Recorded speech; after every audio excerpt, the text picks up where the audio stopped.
So today I'd like to talk to you about the power of framing. You see, the way in which you view your world and the way in which the world around you is portrayed to you is through frames.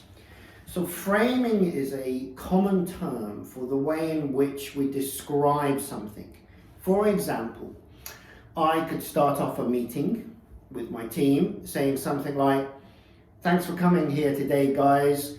It's really important we tackle head on some of the big problems and challenges we have." So I've already framed this meeting in terms of problems and challenges. Or I could start the same meeting by saying something like, "Thanks for coming today, guys. Today we've got a real opportunity to look at how we can provide some solutions and benefits to us and our customers." So I framed that in terms of solutions and benefits. Same meeting, same topic.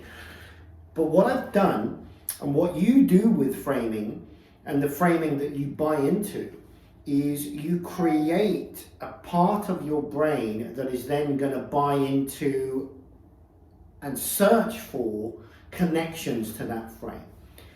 So if I start with a really negative generalized frame, your subconscious brain doesn't really know exactly what that means, but it will go on a search to try to find connected pathways. And if I start with a positive frame, the same is true.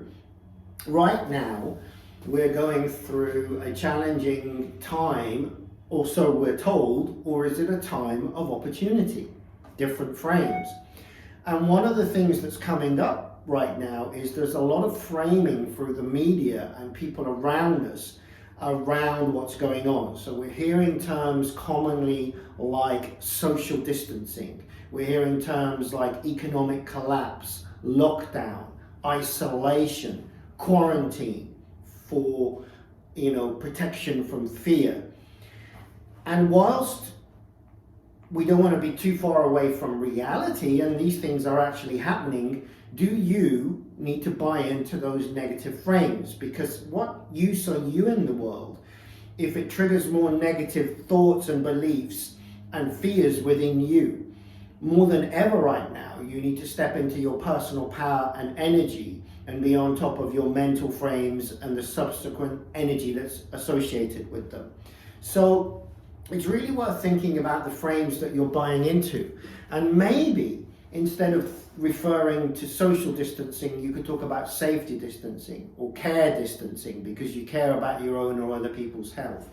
Maybe rather than the economic collapse that we're constantly told is happening, we can focus on the ecological renewal that's also happening around the world right now. Are you in lockdown or are you in a period of grounding? Are you being grounded right now? Are you in isolation or is this a time of recharge and space? And is quarantine a quarantine or is it a quarantine for collective well-being?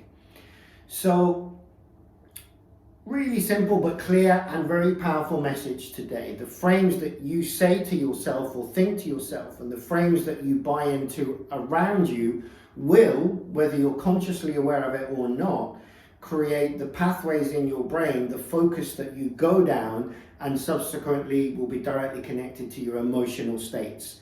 So I'm off to be really careful how I frame things and also to the frames that I buy into. How about you?